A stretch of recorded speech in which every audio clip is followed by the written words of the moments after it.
Well, I have both of these tractors here. I thought it'd be a good opportunity to show you the difference between an 8N Ford and a Jubilee. Now, a lot of people call them red belly Fords, which basically encompasses the 8N through the 100 series.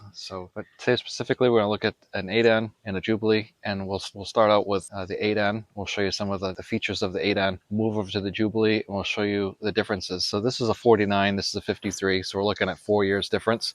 The 51 and 52 Fords, the 8N, looked a lot more closely to this than it did to this, and I'll show you some of those things too. So stick around for a few minutes, and I'd love to show you the difference between an 8N and a Jubilee Ford tractor. So starting with the 8N, we'll take a look at this. Now these control arms on this one are oval shaped, and that was changed from an I-beam shape to this oval shape. In early 49, they came out with this recirculating ball steering, which carried over to the Jubilee. It looks a lot similar. The control arm mounting, front axle, all very similar to the Jubilee. The wheels, tires, same. So taking a look at this 49, the serial numbers on these are here on the block, and that's where they are on the Jubilee too on the early ones, but late 53, early 54, they moved it over to the transmission housing. The clutch linkages are a little different. The rear axle is different. And like I said, this is a front distributor 8N, so this was a 49, and they changed this around 1950. And what they did is they moved the distributor from the front around to the side. It used a different coil. The whole thing's different, so you can't take really distributor parts from the front end and use them on the side distributor, but you can take some of the side distributor parts off this and use them on the Jubilee. So this is a flathead Ford 4-cylinder, and I think it's 119 cubic inches, around 23 horsepower, 4-speed transmission. And this 4-cylinder Ford is half of a flathead V8, so that everything else is pretty much the same as a flathead V8. Nice little tractor.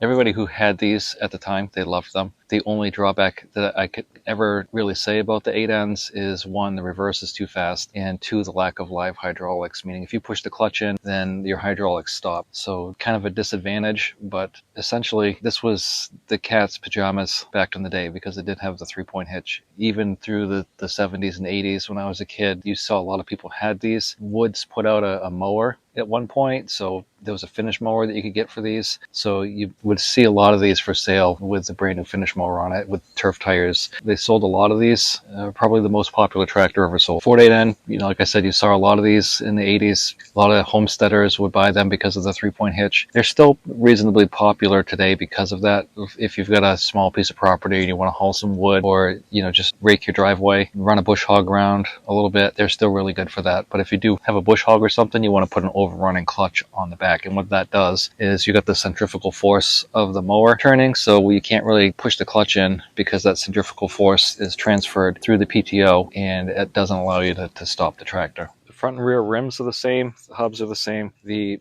brakes are the same. These have 8-inch drum brakes, and they've got a nut here, which the Jubilee also has, and when they went to the 600, they changed that. The 600 has 10-inch brakes instead of 8-inch. So there's not a lot of difference really between the 600 and the Jubilee, other than a couple of really minor things that you have to kind of know what you're looking at to find them. In the later versions of these, they did add some seals on the axle, and they called them the cat's belly, and they were right in here, but this one doesn't have it because this is an earlier model. But what that did is it gave you an extra seal, keep the transmission fluid out of the brakes. It still is a problem today. This tractor has brand new brakes in it, but it's still an issue with these tractors today, if they haven't been overhauled or new seals put in, is that eventually what's in there gets in the brakes. And if you are shopping for an 8N and you look at it and the brakes are all greasy and you see a lot of oil down here in the rims, you're probably losing a lot of transmission oil out. And there's a dipstick there that you can check as well. These lift arms on the 8N are smaller than they are on the Jubilee. So the Jubilee, they're beefed up. Some of the steering components have castle nuts on them, whereas the 8Ns didn't. The lighting, all the same. So there are a lot of interchangeable parts between the 8N and the Jubilee. Both of these tractors have a 12-volt conversion. They would have originally come from the factory with a 6-volt generator and a 6-volt battery. Lights were optional on both tractors. They weren't standard, so they were dealer-installed options. Like I've said before, I think they look better. With this tractor, the exhaust is on the right, and you can see the muffler goes under the running board, whereas the Jubilee, the exhaust is on the left, muffler under the hood, and you've still got the hot exhaust pipe going under unless you have a vertical exhaust, which is what I'm in the process of doing over there. The carburetors are not the same. They look the same. They're both Marvel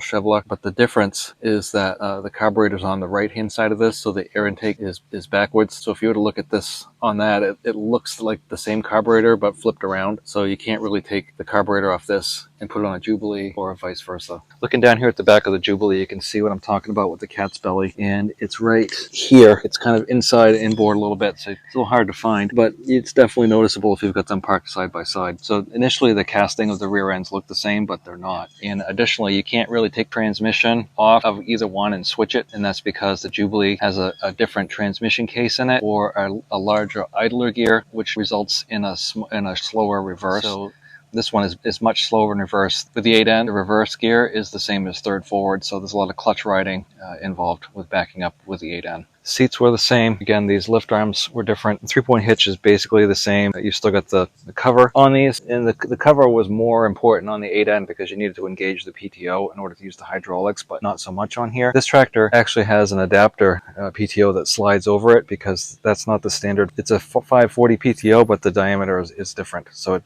couldn't hook a normal implement onto that without using this little adapter that I have, and I'll show you that in another video when I do the Jubilee by itself. Even though this has bigger tires on it now, the tires were the same. You still had the same choices for both tractors, so that didn't change. This tractor has the embossed or raised Ford script, and that became a feature on the 8N too as it progressed. The initial ones, they just had a flat fender, and the Ford was painted on it, whereas these, you can feel it. But other than that, the fenders are the same. I could switch them around. I could switch the seats. Still the same thing. The Jubilee has a 134-inch, this is called the Red Tiger engine, and it's got live hydraulics on it. So you can see the hydraulic pump is here, whereas on the 8N, it's in under the seat. So what that meant was that as long as the motor was running, it was turning this hydraulic pump, giving you hydraulic power. This tractor has the live PTO option on it, and so there's this other thing that comes off the proof meter shaft here. So this right here is another hydraulic device that goes back there, and what it does is you still have to have the clutch engaged, but if you engage that lever back there, the tractor will stop, but the PTO will keep turning, and that's great if you're like baling hay or something. And until the live power tractors came out later in the 50s, this was a really big improvement if you were like baling hay or running a binder or something. So if you got into like some heavy hay and you wanted to slow down to let the baler catch up, that live PTO option would really come in handy. Brakes basically the same.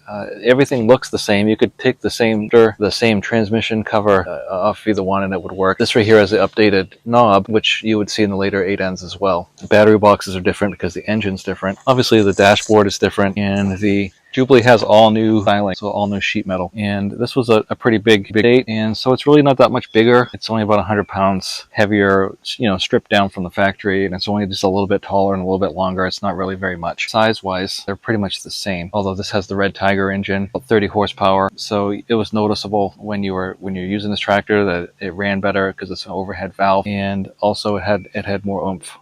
Initially, when the N series came out in 1939, resulting in the 9N, they would say on the front there would be a tag that said Ford tractor Ferguson system. So you would have this with a Ferguson system down below, and because Harry Ferguson designed the 3-point hitch, so between Harry Ferguson and the Sherman brothers, who maybe you've heard of, they designed all the 3-point hitch attachments until the handshake agreement between Ferguson and Ford dissolved, and at that point Dearborn started making equipment, and Dearborn made equipment until such time as Ford just painted everything blue and called everything Ford. So again, front axles are the same. I could swap out either one. So the front bolster is the same. The grill guard will fit on either one.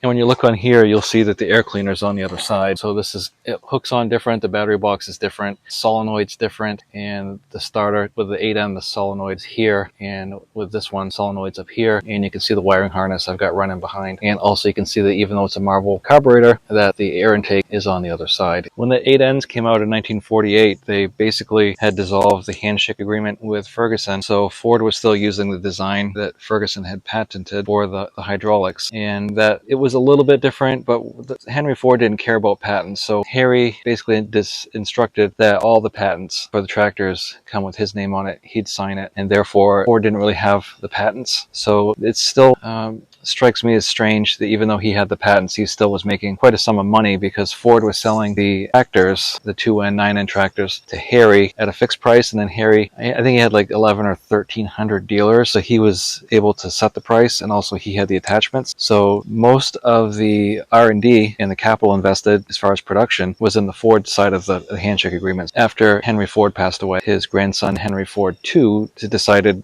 these books that we're running in the red here, we need to get back on the black. So he said, we're done with the handshake agreement, and they put this tractor out. There was a huge lawsuit, and eventually they settled, and Harry walked away with a lot of money.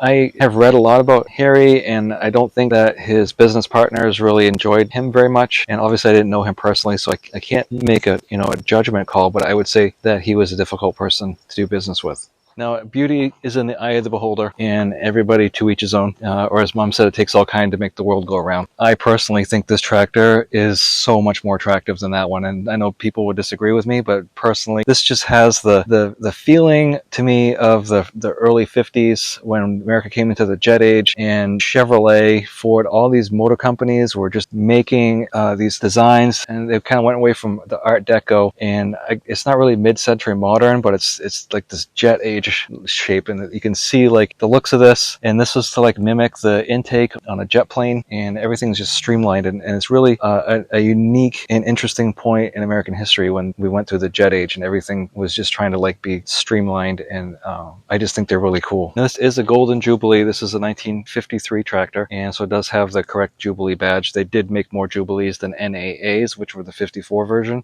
so technically the NAA is more rare to find than the Jubilee. All the parts are interchangeable, so there's no like distinguishable difference in them except for the Jubilee badge. And the newer Jubilees, like I said, they moved the serial number casting, and there's a gear ratio change, and I could not find it anywhere. I looked and looked and looked, and I could not figure out which gearing was different. I do know that it is different in the 54, so I've also been told that even though they look the same, if you try to take a 54 transmission and bolt it to the 53, it doesn't match up right. So if anybody knows exactly what gear ratio was changed, I don't know. I don't know if first gear was lower. That would make the most sense to me, but I do not know. I haven't gotten around to painting the Ford here yet or on the fenders, but they would have been the same color as the tractor. Now, this is the light Ford gray. This is an official Ford color that would have been available a little bit later on. So it's not the gray. You can see the color here. It's kind of cream colored, and even that's not quite right. It's more of this disgusting battleship gray that I absolutely despise. So while this cream color is not terrible, I like Ford white better, and the red is a little bit more red here than the little bit more orangey red that it would have come with. And I know there are diehard people out there who like, oh, it's so sacrilegious, you painted it the wrong color. To me, these N series and Jubilees are one of the tractors that you can kind of get away with not having an exact match color. Now, I couldn't go take Hunter Green and spray paint a John Deere tractor with it, or take John Deere paint and put it on an Oliver, the Persian orange on an Alice. But even like the Internationals, they use two different kinds of paints over the course of the year. So you could get one that's a little brighter and one's a little deeper. And I like the deeper color better, but to be honest with you, either one would be right, and most people wouldn't know the difference anyway. So there's only a few tractors in my mind that you could get away with not having exactly the right shade of color, and to me this is one of them. Like I said, I know some of you will say I'm sacrilegious, and how dare I, but let's not kid anybody here. A paint color is something that can be changed. I believe you could get a Jubilee that would take kerosene, but they weren't available in diesel. Diesel was more common in Europe at the time, so it wasn't until later on that diesels became more readily available. In the United States, they didn't have a propane version of this. Propane was an option for a while. I would never own a propane tractor. I'm sure some of you do, but it's not like something that I would ever want to have. To me, the ultimate rendition of an N series tractor, which people still kind of call these the N series until they change the color, as long as they were red bellies, people will call them, red belly Fords, or, the N series. It's not technically right, but to me, the ultimate rendition of these tractors would be like a later model 601 series with the 5-speed and the live power.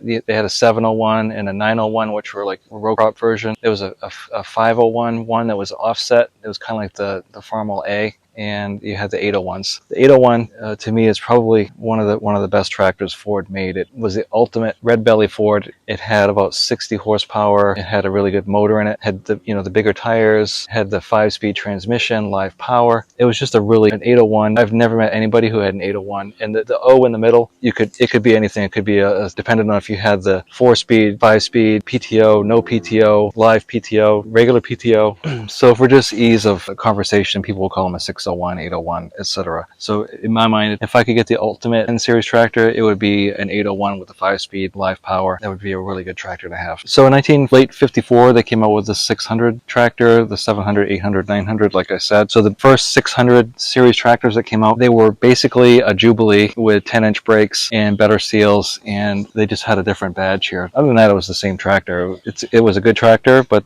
nothing remarkable about it other than, like I said, the brakes, the seals, and the emblem was different. It was still essentially a Jubilee. And the last thing is 53 and 54. They were both technically NAA tractors, so the parts are all the same, like I said, except for the couple things. But only the 53 was a Jubilee. The 54 was an NAA, so the emblem was different, but they were basically both the same tractor. The 1940s, 50s, and even the 60s were radical times as far as tractor development. Lots of changes, lots of updates, and tractors quickly became obsolete in their features that were offered. For example, a 48 or 49 8N compared to, say, a 54 600. You're looking at 5 years difference, and you're talking about a tractor that's so much more capable. Today, we're in 2025. How useful are these tractors now? Here's the thing. If you just have a couple acres of land or 5 acres and you just want to mow your field with a bush hog once or twice a year and you just want to haul some firewood, you wouldn't have any trouble with this. This would be a great tractor for that. If you just like old tractors, they're great for that. If you are on a limited budget and you need a decent tractor with a 3-point hitch, I would lean towards the Jubilee because it's got live hydraulics. If you are in the used tractor market and say you have $8,000 to $10,000 to spend, personally I would go with something from the late 60s into the 70s, only because you'd have a high and low transmission, so you'd have 8 to 12 gears. Conversely, if you were able to get an earlier 8N or Jubilee with the Sherman step-down transmission, and then they had a step up, and then they had a step up, step down. The step up ones, I don't like those. It's just the gears are all wrong. The step down ones are okay. They're all low. If you got a step up, step down, then you can find the right gear for everything. So to me, the ultimate Jubilee NAA or Ford 8N would be one with a Sherman step up, step down. The Jubilee, obviously, with the live power is great, but you could do a lot more with that step up, step down transmission than you could with just the regular transmission in the tractors. So as you can see, they do look different. There's no doubt about it. So similar in age, a lot more features available within a very short period of time. Either tractor would be great for a homeowner. The reverse on this one's kind of fast, but either one would be great. And I hope that this video has been a little bit helpful with you. I mean, everybody knows an 8N and a Jubilee are different, but the changes on them, people don't know exactly what they were. So hopefully this has helped you out, and I appreciate you watching, and I'll talk to you next time.